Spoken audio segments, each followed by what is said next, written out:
Good day. My name is Promzo Sainer and I'm a first year student of computer science at Princeton University in the United States of America. Yeah.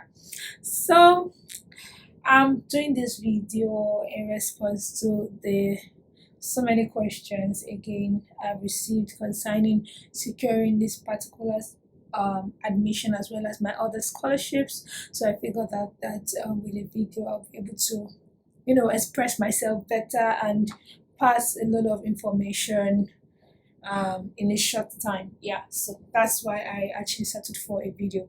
Yes, so I'll try to explain as much as I remember, but uh, like I said, as much as I can remember. So I can't possibly like explain everything like step by step, but then I will try to be as explicit as possible. Yeah, so let me start from how I got the should I say motivation to apply to grad school. So after I graduated from University of Benin in Nigeria, I was actually thinking of the next thing to do, because I know that I'm someone that would like to like pursue um my career up to the graduate level. Yeah, but I was not sure of what my options were, like who to apply to, the country to go to, the schools to apply to, and all those kind of questions like that. So I posted a testimony on LinkedIn as advised by one of my mentors from Shell, where I did my undergraduate internship. So her name is Tina Charles. Yeah, and she was one of my managers then. So she advised me to do that. So I would definitely advise you that if you are watching this video and you have a first class degree or some kind of achievement, let's say research wise, and I mean, the academia, and you've not posted on LinkedIn, I feel you should go and post on LinkedIn. And not just post, not just about post on LinkedIn, it's about like knowing, like, oh, um, um, why are you posting? You understand? So, me, I posted to like share my story and inspire others. And then I also quickly added that I'm interested in securing a scholarship, you understand, for the postgraduate level. So, that was just the perfect thing to have done at that point in time because that was the COVID period, and a lot of people kept on like I know not the way LinkedIn works now. Like when you publish something, and a lot of people see it, a lot of people keep like reacting. So that way, a lot of people reached out to me, and I can't mention how many. I think it should be up to like 15 at least. Reached out to me like we want information on the other. Somebody told me about First Class Leaders Network. I think Victor, one of my friends, Victor, told me about First Class Leaders Network and also Wisdom. Yeah. So they both have told me about First Class Leaders Network Nigeria. And if you don't know about First Class Leader Network Nigeria, it is a network of first class of scholars that actually had first class in their undergrad. Yeah, so if you had a first class in your undergrad, you should definitely reach out to First Class Leaders Network Nigeria and tell them to add you because you can join for free. All they need to see is just an evidence that oh you actually had not just a way to authenticate and verify that you had a first class in your undergrad. Yeah, so that can be as a transcript or as a certificate or just something that is authentic, that they can use to like hold on to the fact that you actually have a first class. Yeah, so you should definitely try them out. So I joined that first class group, and that was really a good group because a lot of information about scholarships ongoing and all that were coming to the group. But joining such a group is not enough. You have to like be active when information is brought. You have to like actually look at it and like take a step. You understand and apply. So apart from the first class leaders network Nigeria, Fred, I also reached out to Wilfred Asukor, who is a popular LinkedIn coach. Yeah, and he's also based in the US. So somebody advised me to reach out to him, and I did, and that was how he picked me up, and he actually like had a session with me. He spoke to me about the possibility of United or having a scholarship to United States, and like I really felt inspired, you understand, because it showed me like things he had, salary was earning and everything, and it was like, oh, I'm a Nigerian from like you, and I'm from your state, and I don't even have this first class degree that you have. And it was like, if you have this first class degree and you do not do anything with it, you can have gold in your hand and you don't do anything with it. You understand? So when he spoke to me like that, I felt really motivated. Like, oh, let me actually try and do this thing. So, and also he told me about the statement of purpose, which is in that area I'm going to.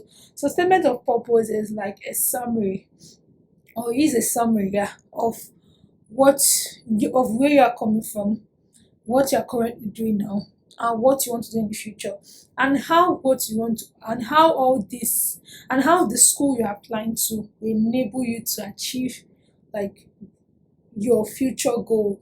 Do you understand? Yeah, so it's so probably your first paragraph.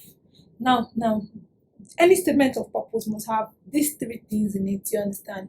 So, and apart from that, it should capture like um your achievement, like your voluntary achievement, like and your what's the word? Your voluntary achievement, your leadership skills, you understand? Let's say you've held different leadership position and any extracurricular activity that makes sense, like participated in. Yeah, so example now, I like was a pianist and I've been playing piano for my church for free for a long time, right from when I was in my secondary school. So I mentioned that so that they can see that I'm a dynamic person. Now, if you're a footballer, you can mention that. If you play basketball, you can mention that. So any other thing that you feel like you do, you do that, even though it's not like related to academics, but it shows that you have some skills like teamwork. You are willing to go out of your way for others.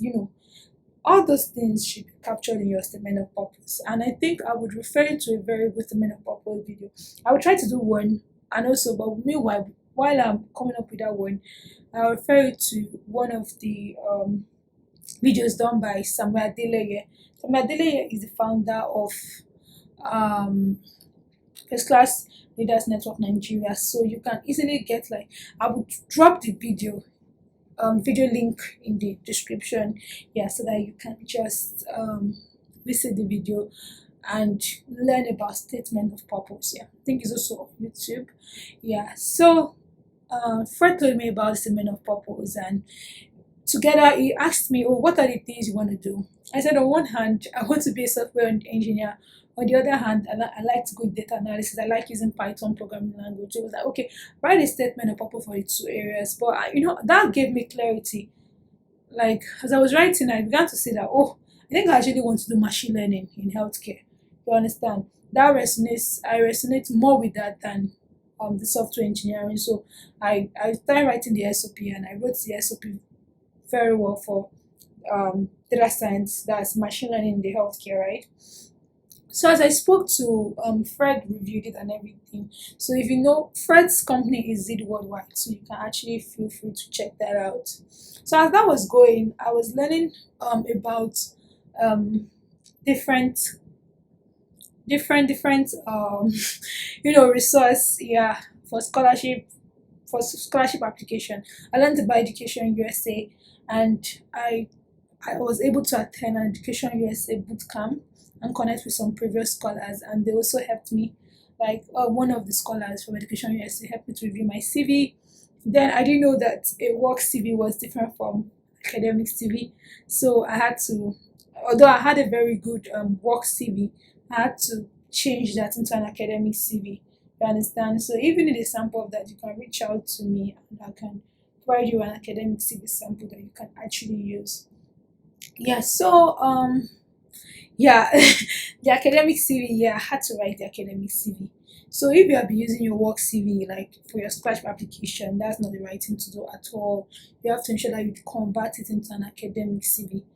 An academic CV will have things such as your publications, your journal, the journals you've published in, your conferences, let's say conferences that you attended, submitted papers, and you presented your papers in such conferences. Then, let's say reasonable groups that you belong to, maybe women in machine learning and some other groups like that. Yeah, you can put that on your academic CV. Meanwhile, you should begin your academic CV with like, a short introduction, not like the way we used to have like a very long introduction on our CVs. That's not like that doesn't really work like for your uh academic CV. It should just be something as simple as to study for a master's and PhD program in machine learning, artificial intelligence, and deep learning, or something like that. So it should just be to study for a PhD and study for a master's and PhD program, so that you can have space to put everything. Because your CV must not be, no matter what you are, all your information should fit into 2 pages. You understand? So that one is there. I think I might need to um make short videos, yeah, for each of these areas, right? So another thing I did, like I told you, I reached out to Education USA and I was able to attend a boot camp that lasted for 5 days. And through that boot camp, I learned about how to a lot of things. I learned about the CV. I learned more. I got more insights about the things I've been hearing about. You understand? And I learned about how to choose schools. I think I will also do a video on how to select schools for you, how to select schools to apply to that currently have funding for your course. Yeah, that's a video I should also do as well. I think I'll do that. But for now, let me just quickly go through the other areas. Yeah. So I linked up with Sheun too. Sheun Oluwaseun Adekoya is a past education USA scholar, and he also supported me. Like I said, EC was Isioma, yeah, 1 year was the one that helped me to review my CV, and then Sheun reviewed, helped me to like what's the word, choose schools and different things like that. Sheun really helped as well, and they were also part of the first class leaders network. Can you see? Because some of all these schemes like Education USA, you need a first class to apply for the scholarship program. Do you understand? So I think I will also do a video where I'll talk about Education USA as well, so that you can know exactly what you can obtain from Education USA. Yeah. So yeah yeah, so unable, and so you score that about these scholars. I think there's also ISI. Yes, I think I Scholars Network, and they are also good, but I don't have so much information about them. But I know that they sponsor IELTS, GRE, and also assign mentors as well. Yeah. So that was about that. So as that was going on, yeah, I kept getting better. So when I got the estimate of purpose and all this kind of, and my CV ready, I also I got a statement of my result. Yeah.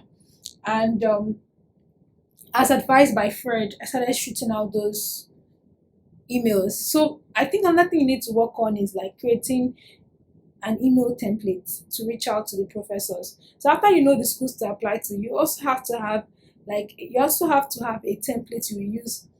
So they call it sending out cold emails to professors, right? So because most scholarship in US, the way they work, it's actually the school that give you the scholarship, right? So most times there are professors that have funds for different projects that are going on. You understand? They have funds for different projects that are going on. So you have to like know we have to like search their websites to get the emails of those professors, and then check what they currently have funding for and see if it's something you're interested in, or the kind of research they've done over the years. If you are like example now, if you're looking for someone that will apply machine learning to terrorism, and you have to set, oh, does person have papers on that and all that before you actually like send an email to that professor. So you don't just come from nowhere and have like an email template, just one. You are dishing it out to all the professors. It's not about the number of professors you send to. Yes, the numbers can matter because I think I sent up to like 150 emails. Yeah, I think I did so. Like I'm not saying at once, I'm saying like all through my scholarship process. I think I sent up to 150 emails. So yeah, so you would have to send lots of emails. So you have to you have to look at the professor and see how you align with the research interest of the professor, so that you can actually send an email that will make sense to such a person. And apart from that, at times, even if your email is like well aligned, if the professor does not have funding, because the way it works in many schools is that you come into the you come into the what do you call it, you come into the school, they give you a tuition waiver, right? So you don't have to pay school fees for your or tuition you don't have to pay tuition fee for your masters or PhD, right? And then they give you a research assistantship. a teaching assistantship, or a graduate assistantship. So you'll be doing that work, supporting a lecturer or supporting a professor, you understand, in one capacity or the other. Then that stipend that you are being paid will serve as it's like a salary, right? They call it a stipend. Yeah, that stipend you are being paid. Yeah, that stipend you are being paid is the salary, right? So you use that to take care of your accommodation and your feeding.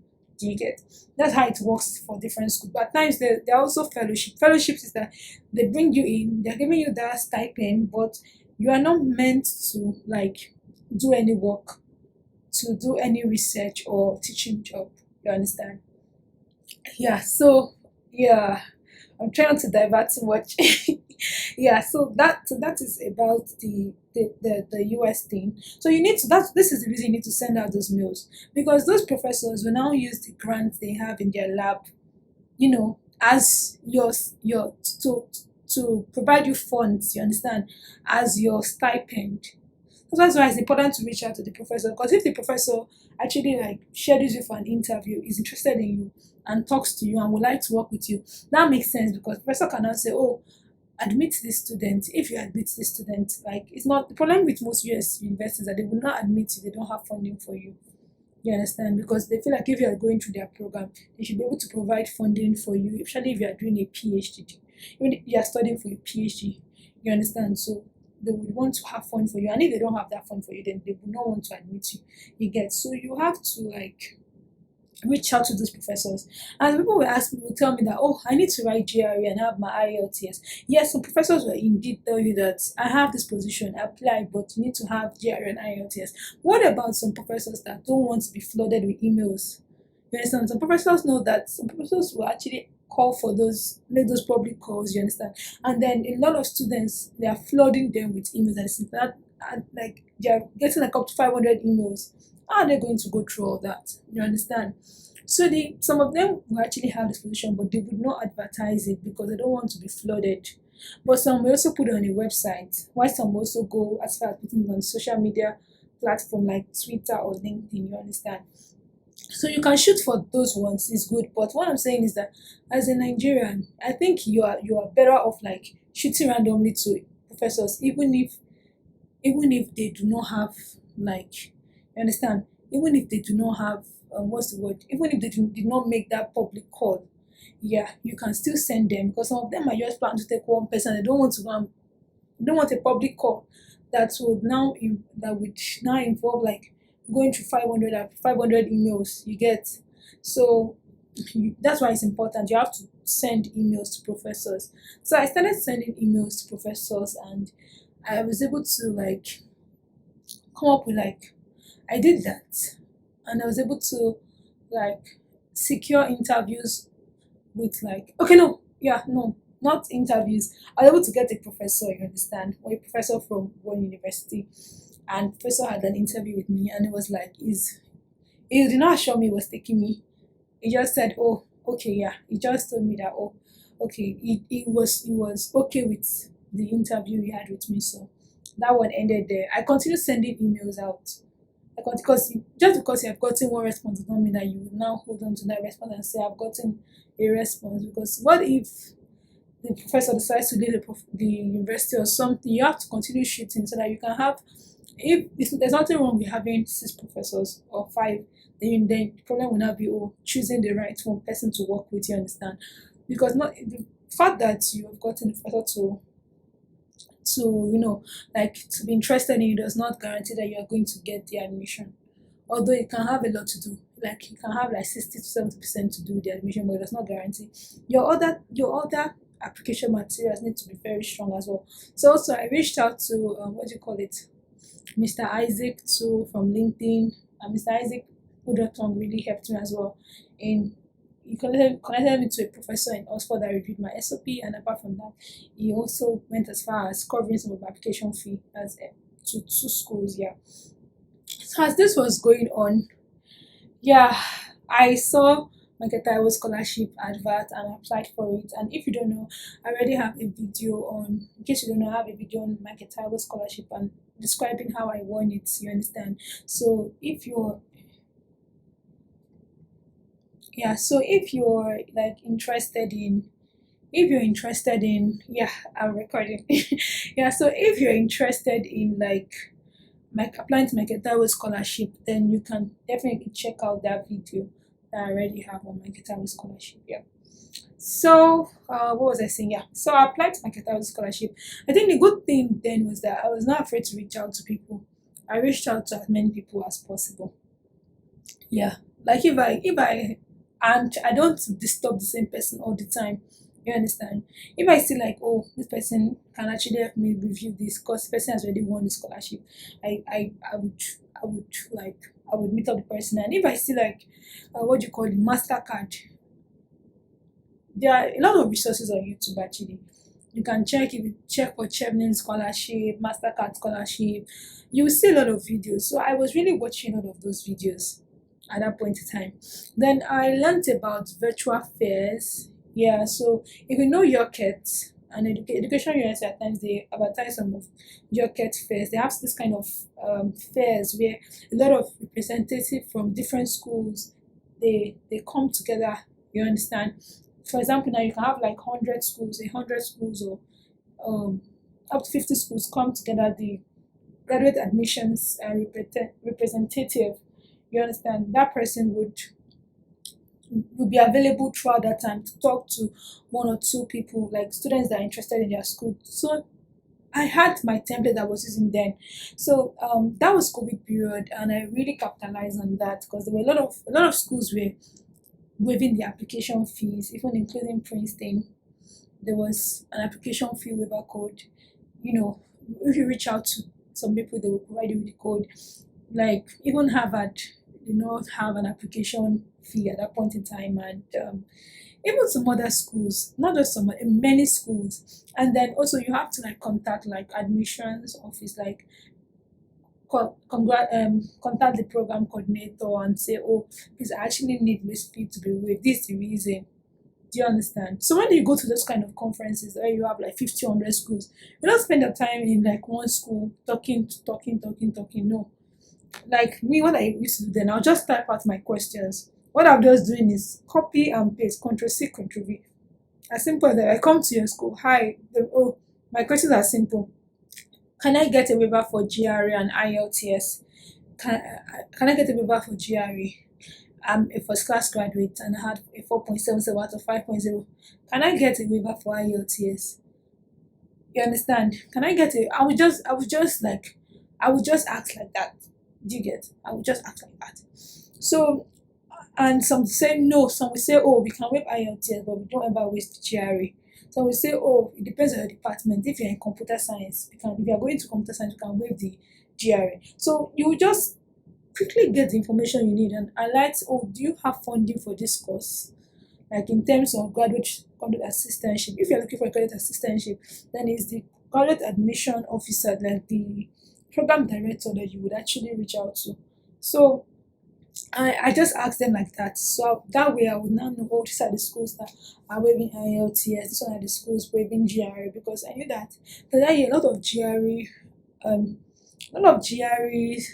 what do you call it, requirements. A lot of schools waive the GRE requirements here because of the COVID thing. And yeah, I was noting those schools that waived both GRE and IELTS, and at that point in time, I didn't have any of the two.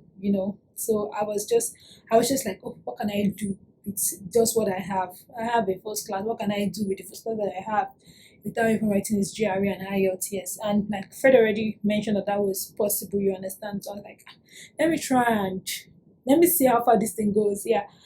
So that was just it. And then I started completing applications. I remember the first application I completed was for a master's program in Alabama, University of Alabama. I actually got admitted to the program, but then without funding. It was so funny. So that was the first master's program. So I actually got admitted. I was like, since I could actually, even though I didn't get funding, but since I got admitted, it means that my profile is strong enough to get me funding. So I continued doing that. So I applied to my Getawe scholarship, and my Getawe scholarship thankfully started covering my IELTS. I didn't do GRE again, so money was shifted to another direction, but also for another academic need that I had. Yeah. So, and applications, yeah, covered like two applications, and it was really nice, you know. So I did all this, and also like Mr. Isaac also already advised me to apply to like top schools, like MIT, Harvard, Princeton, and the rest. So I was still thinking. Then also my Michael Taiwo's group, my Taiwo scholarship also encouraged me to do the same. So I started doing the same, and I had some kind of mentors from there as well. Mr. Debbie and I think Mrs. Show, then Mr. Oyaki. Ah God, God bless that man for me. So Mr. Oyaki reviewed all my documents, like he encouraged me to apply to like Princeton, Harvard. He really encouraged. It was and I think the good thing about it was that as he saw that I was serious. The good thing, I think, a lot of things that people need to know is that nobody can take a scholarship and hand it over to you. I'll just tell you what to do. So you have to go and get the thing done. You understand? That time was not an easy period for me because I was struggling with a job I had on the island. Meanwhile, if you stay in Lagos, you will know what I'm talking about. Where you can leave your house. I would have to leave my house by 5, get to work for eight. I mean, get to work around 8, then work till 5, and then leave my house. I mean, leave the office by 5, and get to my house by 8 or 9. And before you know what's happening, the next day has come. So that was the circle. Even when I was applying to IELTS, it was the same thing. I was reading like on my way to work and on my way from work. So you should not really give yourself any excuse at all. You know, like why it's not possible, why you cannot do it. Just find out the time and just get it done.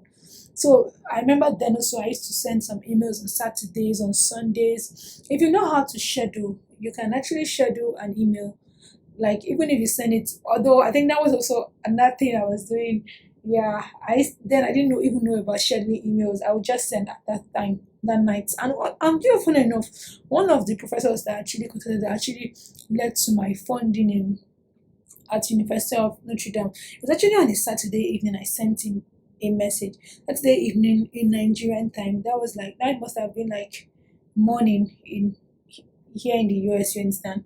I sent him that mail and he replied. So what I'm saying is that don't make an excuse like, oh, this is weekend, so professors will not be around. Why don't you send it? Let's say that the professors will not be around to receive it, whether they will be around. You get, yeah. So just just just as people are advising, and you know that just take the advice and just run with the advice. So I spent all that November and December, very very stressful period for me, trying to get those things, trying to get this application submitted, and thankfully, um, in the next 3 months, I was able to secure my admission, secure those I mean get a lot of funding, get those fully funded offers, and as well as masters and PhD, you understand. So at the end of the day I was able to get like 3 masters offers, and I think 4 PhD, yeah, 4 PhD offers as well, and I was able to make my choice.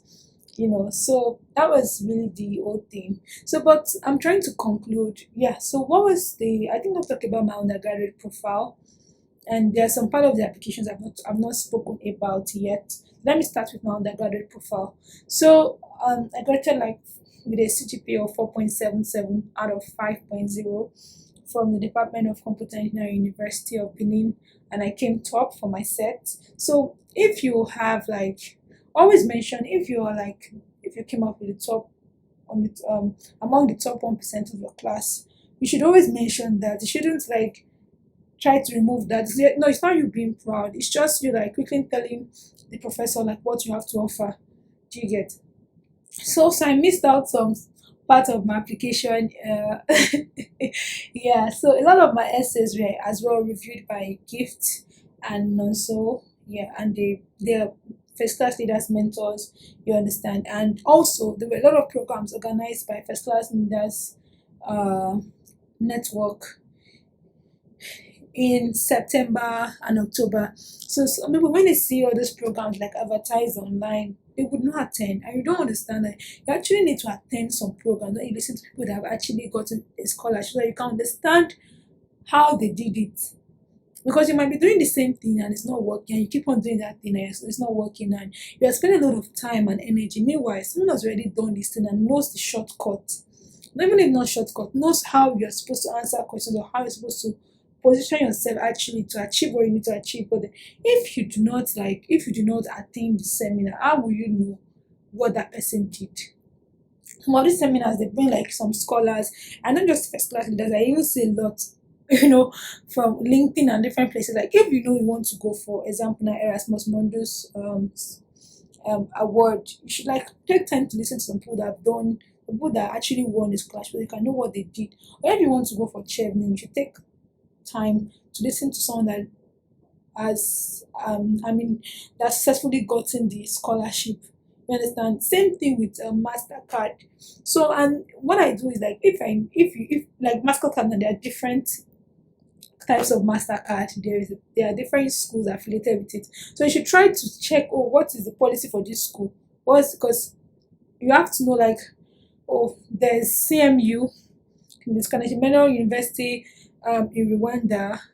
There are also like I think University of California and University of Edinburgh in UK. So you have to try and like network to see what's up. Yeah, I don't feel like that. Network to see like what they did differently that actually enabled them to like get the admission, you understand? And I know like there's a common feeling that you actually feel when you are studying this, like that was set into like, can I do this? Can I make it? Can I how do I get this scholarship? You understand? Actually, yeah, God will help you, definitely. But then you need to like take your own step too. God's grace is already sufficient for everybody to give them what they need at the right time. You understand? As far as they stay aligned. But then you need to like take the move. God will not come down like and actually let's say reveal you to your professor in the dream, then your professor will not reach out to you. I don't think that ever happens. So you have to be the one praying and like searching for the scholarship to apply to at the same time. And then while you are doing that, you also need to like get a good job. So you can learn about LinkedIn optimization. I think if you can, I can refer you to Zid Worldwide. Yeah, Fred was able to teach me the LinkedIn optimization for free and civil optimization. So I was able to like secure like yeah, I think 2 to 3 jobs. Yeah, by LinkedIn while I was waiting for the scholarship. And if you don't even know, you can also try if you have a skill that you already have. You can try to do Upwork, work on Upwork to get 1 or 2. Yeah, so monetize whatever talent you have while you're waiting for the scholarship. You understand? And when the scholarship comes, you move because even as you're preparing for the scholarship, there's a lot of financial requirements. When you get the scholarship, you still have your service fee, you have your visa fee. So you need like an extra, uh, at least an extra 500 to 600,000 naira.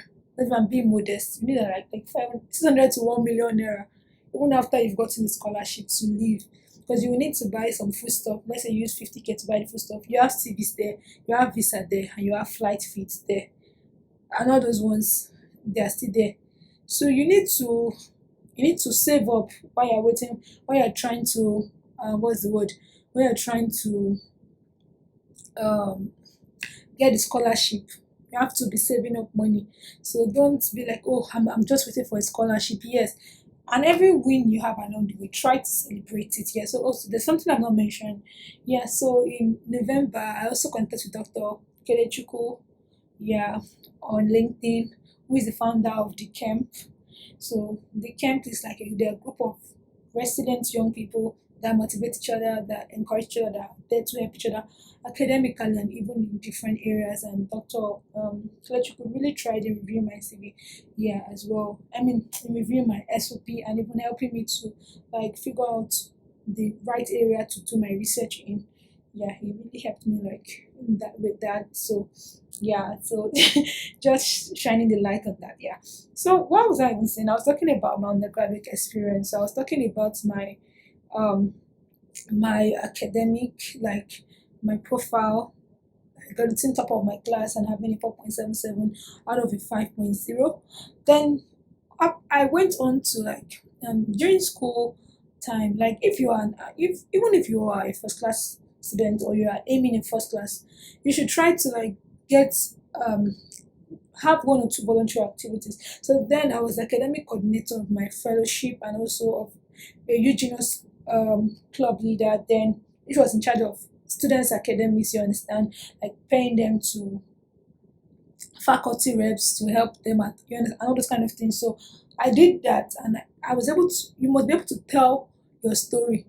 So I think you have to like actually sit down and think like which leadership experience do you have? Did you lead a team during your internship or did you what leadership experience can you really have? Because that has to like be brought to the table too. And if you have a teaching experience, you should voluntary could include like teaching your friends at school.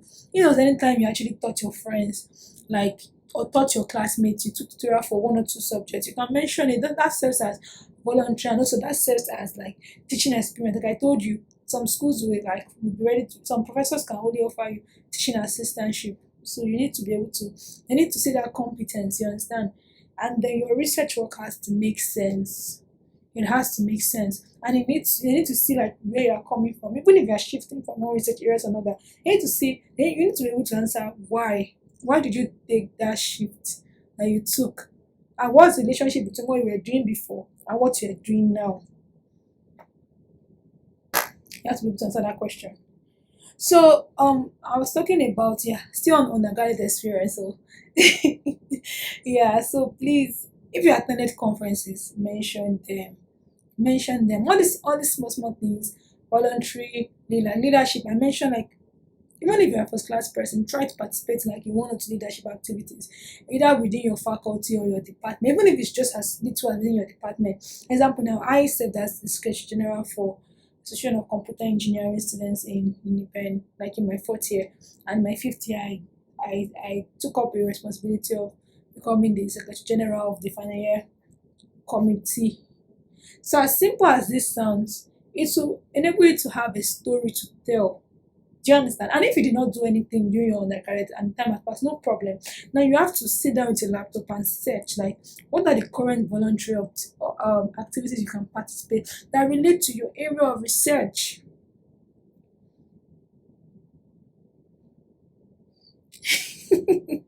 Yes, as simple as that. So you might feel like, oh, I don't know where to start from. Just start from anywhere. Just pick one. If you can, just one. Pick one. Just start with that one. And then start like, okay, um, maybe I'm going to go into machine learning. Okay, I volunteer to be like to be a Python programmer or something. You understand? Now in that way, you like they can see that you will get some experience doing that, or even if it's like a job or even if it's for a small company, just volunteer for something so that because that volunteer experience is important. So that you will have what to say. Because you cannot be telling a story that is fake. If you tell a story that is a Jack and Boo story, it's very easy to detect. But if you are telling a story, because even many of these interviews, when you get to some stage where you have to interact with someone that when you actually carry out those activities, you see how fluent you be in no matter the way the conversation goes, you'll be able to there'll be something you can say. You understand? There'll be something you can say. Oh, while I had this issue, then I solved it. And when you are telling your SOP, try to mention what you are doing. Example, like I was mentoring like undergraduates to get scholarship. I mentioned it. I've spoken to I was organizing some small even if not small, some webinars in which like 300 students will attend on time management and different things like that. They don't have anything to do with my computer science stuff, but they counted for me. Yeah, because I was able to now say, oh, based on my statistics, I've done seven of such events. I've been able to train 1,493 students, so and so and so. And it's true, I have done it. Although I did not do it at once, but I was able to do it randomly, even though I had a lot of work to do. I also got people to talk to students and different things like that. So just start from somewhere. Your voluntary activities and your politics. Not when I say politics, I mean leadership responsibility. And even if it's okay, if you feel like, oh, I don't have any, what about the team you are working in right now? Let's say you are working in a team. When you see something goes wrong, pick up. Oh, I think I can manage it. I think I can do this. Before you know, you have a lot of voluntary activities that you can put together, because those voluntary activity actually, apart from counting on your CV, or apart from giving you like reasonable stories you can um reasonable stories to talk about, those voluntary activities actually make you learn things like teamwork and some other things that are actually important that you should know, So please try to work on that. So now I'll talk about letter of recommendation. If you are a student, try to have a good relationship with your professors or with your teachers, so that they can recommend, not so that it will be easy for you to reach out to them for recommendation, and try to stay in touch with them. Not that when you just leave school, you just move into teen air, then after 2 years they come back and say, can you recommend me for this? The person might not have the time to sit down and actually write exhaustively about you, and the person just writes that, oh, I have a template I used to use, and just use that template for you. But if you actually like you're actually a good student, to that lecturer, the lecturer will be able to sit down and you tell him, oh, this is the deadline for the letter of recommendation. The lecturer will sit down, write, and upload, you understand? So yeah, so that's basically a letter of recommendation, CV, statement of purpose. Yeah, when you're filling applications, they could ask you anything. They could say, tell me a scenario whereby you taught some students a course. Tell me a scenario where you did this and that. Some people say it's optional. Even if it's optional, please do it. I remember like my University of Notre Dame, when I was applying, GRE and IELTS were optional, right? They were optional. I I was able to like get the application fee waived, get the GRE waived, get the IELTS waived for University of Notre Dame. And I saw an essay, they said write about COVID-19 impact. They say optional. Guess what? I still wrote it though. And I gave Fred to look at it with me that, oh Fred, see this thing I'm doing.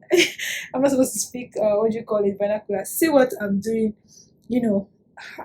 Does this essay, what do you think? Then he gave me his own view. I sat down, I wrote it again. The painful thing about writing those essays is that you actually sit down, write, and think that you've done a good job. But when you give someone else to look at it that is more experienced than you, that person will just let you know that what you have done was not good enough. And at that point, in time, people will just run away and say, oh, I tried.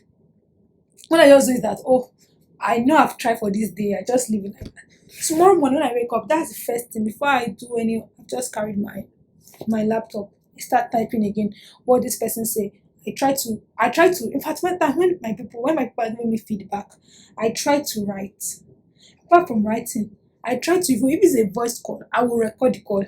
So that like I cannot come and start saying, oh, yesterday you told me something I've forgotten. Nothing like that. I just take my phone, go to my sound recorder, go to the last one, listen. So I listen. Say, I did not like the way you talked about your networking skills. Okay. So what can I do now? I start I start I start I start thinking, which networking skill do I have? Which one do I have? Which one do I have? I write it out. Out of these networking skills, which two are the best? I pick them out to get. So just like that. That's how these things work. So honestly, I wish you all the best in the application. Like I said, I'll try to do smaller videos on these different areas. Welcome to my channel again. If you've not subscribed, please subscribe to my channel, because I'll be bringing you a lot of raw truths, yeah, from the application process, and I want you to be carried along. And also, please feel free to share my videos to your mentees, friends, anyone you know will need the video. Yeah. So thank you so much. Bye. Success in your application. Yeah. I look forward to seeing you some other time.